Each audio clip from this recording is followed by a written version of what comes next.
le informé en el inicio del programa, ayer México registró un pico de decesos en la tercera ola del COVID con 657 fallecimientos en un día.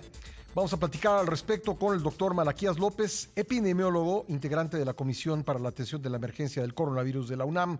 Doctor, bienvenido nuevamente al programa. Muy buenos días. Muy buenos días, Pascal. Muchas gracias por la invitación. Pues estoy aquí a la orden. Gracias. ¿Cómo debemos leer este dato, haber alcanzado el pico en lo que va de esta tercera ola en términos de fallecimientos, doctor?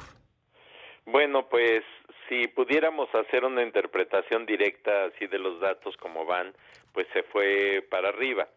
Pero es lunes, fue dato de lunes, el fin de semana los datos habían sido muy distintos. Y bueno, ya se ha creado una maraña de información que permite darle cualquier interpretación a los datos a favor o en contra. Me refiero a que además se dice con facilidad que pues pueden haber sido eventos que ocurrieron antes y que hasta ahora se notifican.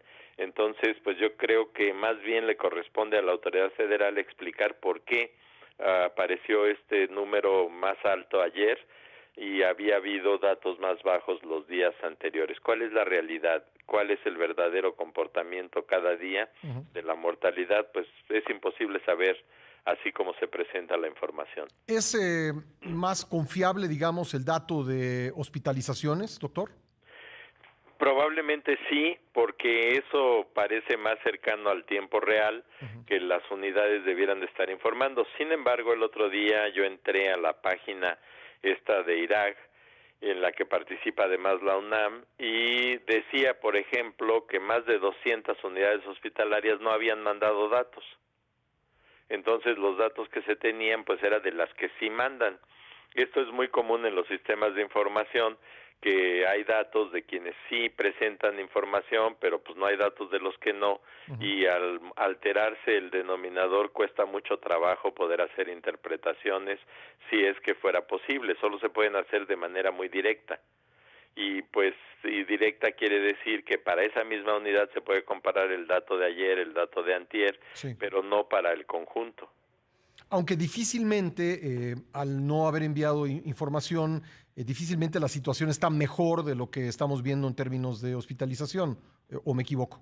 No, pues creo que esa es la circunstancia, que no es que no manden porque no tienen, sino que pues no mandan porque a lo mejor están abrumados y no tienen tiempo para detenerse a estar haciendo cuentas y transmitirlo.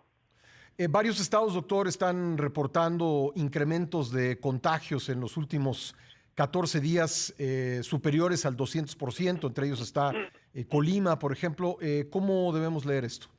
Bueno, pues es un fenómeno compatible con la idea de que estamos inmersos en una tercera ola, que estamos además padeciendo el ataque de una variante mucho más infecciosa, que es la variante Delta, que se propaga con mayor facilidad y que, bueno, pues está haciendo estragos, infectando a gente en todas partes.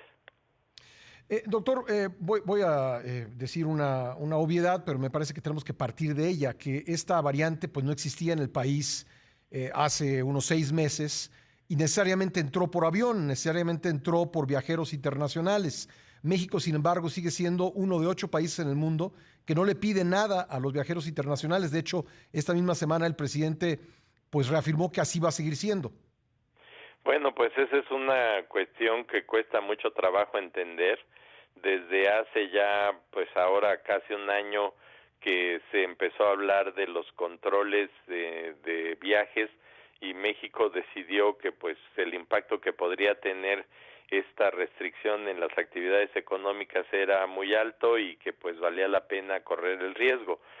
Yo pienso que es una decisión que se tomó además con base en una interpretación muy equivocada de que el virus era un virus leve que provocaba una gripita y que pues no iba a pasar gran cosa porque todo el mundo se cura.